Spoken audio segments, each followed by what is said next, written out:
అబ్బో ఇక్కడ కేజీ చీరలు కొంటే అర కేజీ చీరలు ఫ్రీ అంట. మంగళ్య షాపింగ్ మాల్, కేజీల్లో సేల్, టన్నుల్లో ఆనందం. నెల్లూరులో నాకు తెలిసి చిన్నప్పటి నుంచి ఒకే ఒక పార్క్ ఉండేది, అదే స్వతంత్ర పార్కు, దాన్నే గాంధీ పార్క్ అంటారు. నేను కూడా హరినాథపురంలో అక్కడే పెరిగిన వాడిని. చిన్నప్పుడు పార్క్ అంటే అక్కడికి పోయేవాళ్ళం. ఏది గాంధీ పార్క్, స్వతంత్ర పార్క్, చిన్న పార్క్ ఆ రోజు. ఆ తర్వాత అనేక పార్కులు రావటం, ముఖ్యంగా ఈ పార్క్ ప్రత్యేకంగా ఈరోజు నెల్లూరులో వెరీ పాపులర్ పార్క్. ఈ పార్క్ 8.5 ఎకరాల్లో ఏర్పాటు చేసింది. ఒకప్పుడు ఇది డంప్ యార్డ్. నేను చిన్నప్పుడు చదువుకునేటప్పుడు ఇది ఒక డంప్ యార్డ్. అలాంటిది జన్మభూమి కార్యక్రమంలో ఆ రోజు జేఎస్ రెడ్డి గారు జన్మభూమి కార్యక్రమంలో 70-30 ప్రోగ్రాం పెట్టారు. 70% ఎవరైనా 30% వాళ్ళు సపోర్ట్ చేస్తామంటే 70% రాష్ట్ర ప్రభుత్వం ఇచ్చేది. అది ముఖ్యమంత్రి చంద్రబాబు నాయుడు గారు అప్పుడు తీసుకొచ్చిన ప్రోగ్రాం. ఆ ప్రోగ్రాంలో జేఎస్ రెడ్డి గారు వారు యాక్చువల్గా వాళ్ళ ఆర్గనైజేషన్ నుంచి 30% యాక్చువల్గా వాళ్ళు స్పాన్సర్ చేశారు. మిగతా 70% రాష్ట్ర ప్రభుత్వం చేసి పార్క్ని డెవలప్ చేశారు. అప్పుడు అనురాధ గారు యాక్చువల్గా మున్సిపల్ చైర్పర్సన్ ఆధ్వర్యంలోనే కౌన్సిల్ రిజల్యూషన్ పాస్ చేయడం జరిగింది. అయితే ఈరోజు మన నెల్లూరు మొత్తానికి ఒక మంచి పార్క్ అంటే, ఒక ల్యాండ్ మార్క్ అంటే నెల్లూరు చెలుసు పార్క్ అని ఈరోజు కూడా చెప్తారు. అలాంటి పార్క్కి యాక్చువల్గా ఈరోజు నేను శ్రీధర్ రెడ్డి గారితో కూడా మాట్లాడాను, ఎమ్మెల్యే. ఇది ఎందుకంటే రూరల్ కాన్స్టిట్యున్సీలో ఉంది.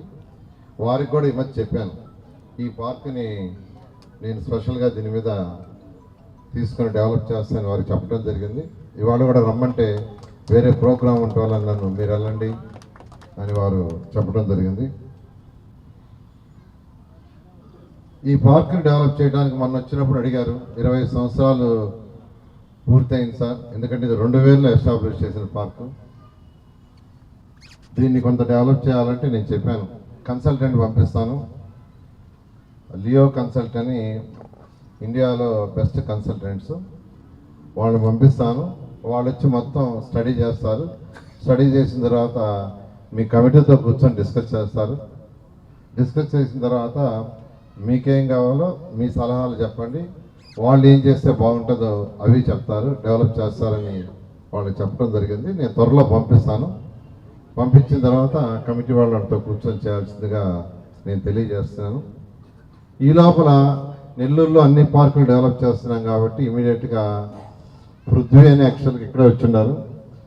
ఆయన వాళ్ళ మిస్సెస్ వాళ్ళు యాక్చువల్గా ఏంటంటే నెల్లూరులో ఉన్న పార్కులన్నీ హైదరాబాద్లో వేరే కన్సల్టెంట్ ద్వారా ప్లే ఎక్విప్మెంట్ అవన్నీ ఏర్పాటు చేస్తున్నారు.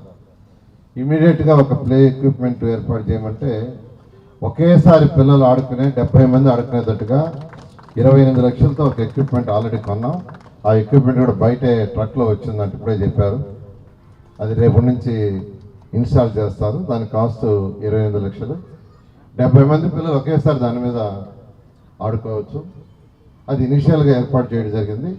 అయితే ఒక మంచి కన్సల్టెంట్ పెట్టి టోటల్ మాస్టర్ ప్లాన్ కట్టి ఇక్కడ రాగానే అడిగారు, సార్ మాకు ఓపెన్ ఆడిటోరియం కావాలని. అలా మీకేం కావాలో చెప్పండి, వాళ్ళు కూడా చేస్తారు, ఆ విధంగా చేస్తామని తెలియజేస్తున్నాను. ఈ నేపథ్యంలో నేను అనేక మంది దాతలను కూడా నేను రిక్వెస్ట్ చేస్తున్నాను. ఈ పార్క్కి వర్చువల్ డెవలపర్స్ అనే వర్చ్యూస్ డెవలపర్స్ వాయుగుండం వెంకటేశ్వర్లు గారు నేను కూడా స్పాన్సర్ చేస్తాను, నేను కూడా చేస్తాను ముందుకు వచ్చారు. వారికి ప్రత్యేకంగా ధన్యవాదాలు తెలియజేస్తున్నాను. వారు కూడా ఇమీడియట్గా ఒక 40 lakhs ఇస్తామన్నారు ఈ పార్క్కి. 40 lakhs అయితే నేను అడిగాను, 40 కాదు ఇంకా కొంత నువ్వు ఇవన్నీ రిక్వెస్ట్ చేశాను. చేస్తాను సార్, ఇబ్బంది లేదని చేశారు. అందువల్ల ప్రత్యేకంగా వారికి ధన్యవాదాలు తెలియజేస్తున్నాను. ఒకటేనండి, 2014-19లో నేను ఈ రాష్ట్రంలో మున్సిపల్ శాఖ మంత్రిని. అయితే అప్పుడు నేను ఎక్కడ కంటెస్ట్ చేసి గెలవాల. తెలుగుదేశం పార్టీకి చేసిన యొక్క సేవతో ఆ రోజు ముఖ్యమంత్రి నారా చంద్రబాబు నాయుడు గారు నన్ను డైరెక్ట్గా క్యాబినెట్కి తీసుకోవడం జరిగింది. అయినా నెల్లూరు నుంచి కంటెస్ట్ చేయకపోయినా ఇక్కడ పుట్టి పెరిగాను కాబట్టి నెల్లూరుకి చేయాలని ఆ రోజు 5,250 కోట్లతో నెల్లూరుని డెవలప్ చేయడం జరిగింది. అయితే అందులో కొన్ని వర్షం మిగిలిపోయి ఉంటే గత ప్రభుత్వం వాటిని కొనసాగించాల. 550 కోట్లతో అండర్గ్రౌండ్ డ్రైనేజ్ దోమల్లేని నగరం చేయడానికి, 550 కోట్లతో సంగం బ్యారేజ్ వాటరు, పార్కులు, కమ్యూనిటీ హాల్స్, ఎండ్ రోడ్స్ అన్నీ టేకప్ చేసాం. ఆ మిగిలిన కూడా చేయాలంటే ఈ ప్రభుత్వం రాగానే 10 లక్షల కోట్లు అప్పుతో ఈ ప్రభుత్వం వచ్చింది. మీరు కట్టే ట్యాక్స్లన్నీ మెజారిటీ ఇన్స్టాల్మెంట్స్కి వెళ్తున్నాయి, బ్యాంక్ ఇన్స్టాల్మెంట్స్కి. అంటే ప్రభుత్వం అప్పు చేసిన మనం ఎట్టయితే ఒక ఇంటికి లోను ఏదో తీసుకుంటే ఏ విధంగా అయితే మనం లోన్ రీపే చేయాలో రాష్ట్ర ప్రభుత్వం కూడా అదేవిధంగా మంత్లీ పే చేయాలి. అయితే రాష్ట్ర ప్రభుత్వం ఇంకా ఎట్లుంటుందంటే అకౌంట్లో పడిన డబ్బుల్ని యాజిటీస్గా రిజర్వ్ బ్యాంక్ వాళ్ళు జమ చేసేస్తారు, అడగరు, అసలు అడిగేది ఉండదు. ఈరోజు రాష్ట్ర ప్రజలు కట్టే డబ్బులన్నీ ఎలా పోతున్నాయంటే ఇన్స్టాల్మెంట్కి పోతున్నాయి. అయితే అయినప్పటికీ ముఖ్యమంత్రి గారికి ఉన్న అపారంతో ఈరోజు రాష్ట్రాన్ని మేనిఫెస్టోలో ఉన్న ఒక్కొక్కటి చేసుకుంటూ ముందుకు వస్తున్నారు. దాంతో ఈ 1 yearలో అనేకమైన చేశాం. అయితే మన నెల్లూరు సిటీకి సంబంధించి అండర్గ్రౌండ్ డ్రైనేజ్ పనులు యాక్చువల్గా స్టార్ట్ చేశాం. ఆ రోజు 550 కోట్లు అండర్గ్రౌండ్కి, 550 కోట్లు డ్రింకింగ్ వాటర్కి హడ్కో లోన్ తీసుకుంటే అది రాష్ట్ర ప్రభుత్వం తీర్చేదట్టుగా, అందులో 160 కోట్లు ఇంకా ఉంటే ఆ డబ్బులు గత ప్రభుత్వం తీసుకోవాల. ఆ 160 కోట్లు తీసుకుంటే ఆ పని అయిపోయేది.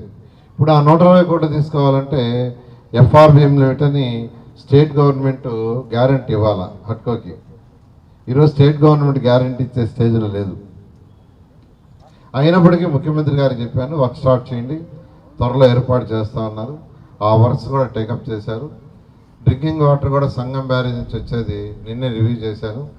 6 నెలల్లో నెల్లూరులో ఉన్న మొత్తం 54 డివిజన్లకి సంగం బ్యారేజ్ నుంచి వచ్చే వాటర్ని పర్ఫెక్ట్గా చేస్తామని అధికారులు చెప్పడం జరిగింది.